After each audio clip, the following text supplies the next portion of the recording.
भगवान श्री कृष्ण ने कुरुक्षेत्र की युद्ध भूमि पर जो उपदेश अर्जुन को दिए थे उन्हें ही भागवत गीता में लिखा गया है।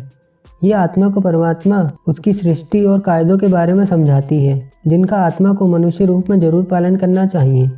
इसके आधार पर शरीर छोड़ने पर ही आत्मा के अच्छे और बुरे कर्मों का हिसाब होगा। श्रीमद् भागवत गीता हमें ईश्वर को समझने और उन्हें प्राप्त करने का रास्ता दिखाती है। केवल वर्तमान की सोचो। अक्सर व्यक्ति बीती हुई बातों को याद कर दुखी होता रहता है या भविष्य की चिंताओं में डूबा रहता है। यही चिंता उसे अंदर ही अंदर परेशान करती रहती है, क्योंकि कहा जाता है चिंता चिता के समान होती है। इस चिंता की कोई दवा भी नहीं है। गीता के उपदेश के अनुसार व्यक्ति व्यर्थ में ही बीते समय की बातों पर अपना समय बर्बाद कर देता है और अफसोस करता है। भविष्य की चिंता कि कैसे किसी चीज़ को प्राप्त किया जाए, इन बातों में फंसकर इंसान वर्तमान पर ध्यान ही नहीं देता है। इसलिए गीता का कथन है कि इंसान को बीते समय की चिंता नहीं करनी चाहिए और बीती हुई बातों के बारे में सोचकर परेशान नहीं होना चाहिए। हमें केवल वर्तमान को अच्छा बनाने के बारे में सोचना चाहिए, जिससे हमारा भूत और भविष्य खुद ही ठीक हो जाएगा। हमें ये मानना चाहिए जो हो चुका है, जो हो रहा है और जो होने वाला है अच्छा ही अच्छा होगा। गीता इन सकारात्मक बातों के द्वारा इंसान को चिंता न कर कर्म करने को प्रेरित करती है। ईश्वर की शरण में चले जाओ। श्री कृष्ण अर्जुन की सभी समस्याओं का समाधान पल भर में ही कर देते हैं। जो भी सभी धर्मों का त्याग कर श्री कृष्ण की शरण में आता है उसे श्री कृष्ण स्वीकार कर लेते हैं और उन्हें उनके समस्त पापों से मुक्त कर देते हैं। भगवान कृष्ण कहते हैं, तुम शोक मत करो, मेरी शरण में आओ, मैं तुम्हें हर पाप से मुक्त कर दूंगा। श्री कृष्ण ने मोह माया का त्याग, कर्म को स्वीकार करना, कर्म करना और फल की चिंता न करना, क्रोध और ईर्ष्या का त्याग करना बताया है। श्री कृष्ण सभी मनुष्यों को अपनी शरण में बुला रहे हैं। वह उनके पापों को माफ़ कर देंगे। ज्ञान से ही ईश्वर प्राप्त होते हैं।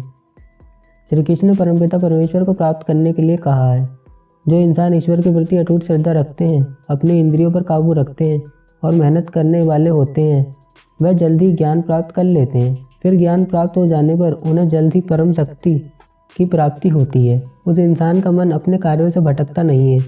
इस प्रकार वह ईश्वर को प्राप्त कर लेता है। हमेशा अच्छे कर्म करो।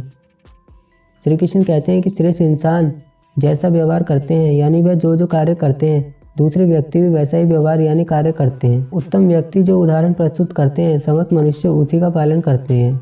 इसलिए उत्तम व्यक्ति को हमेशा अच्छे कर्म करने चाहिए। कर्म योगी बनने की सीख। भगवान श्री कृष्ण कर्म की महानता के बारे में बताते हैं। कर्म करो लेकिन फल की चिंता मत करो को समझाते हुए श्री कृष्ण अर्जुन को बताते हैं, तुम्हारा अधिकार केवल कर्म पर है, लेकिन कर्म के फलों पर नहीं। काम करने में तुम्हें मन लगाना चाहिए। इसमें श्री कृष्ण ने कर्म की महानता को बताया है। ये वचन मानव जीवन के लिए सबसे कल्याणकारी है। कर्म, दर्शन और योग का पूरा सार इसी पर आधारित है। कर्म से ही मनुष्य का निर्माण होता है। हर व्यक्ति को कर्म करके ही सिद्धि और ज्ञान प्राप्त होता है। श्री कृष्ण कहते हैं, जो अपने कर्मों के प्रति समर्पित रहता है और कार्यों को अच्छी तरह से पूरा करता है, वह जीवन में सफलता प्राप्त करता है। कर्म प्रकृति के द्वारा कराए जाते हैं। बिना कर्म के इस संसार में कुछ भी प्राप्त नहीं किया जा सकता है।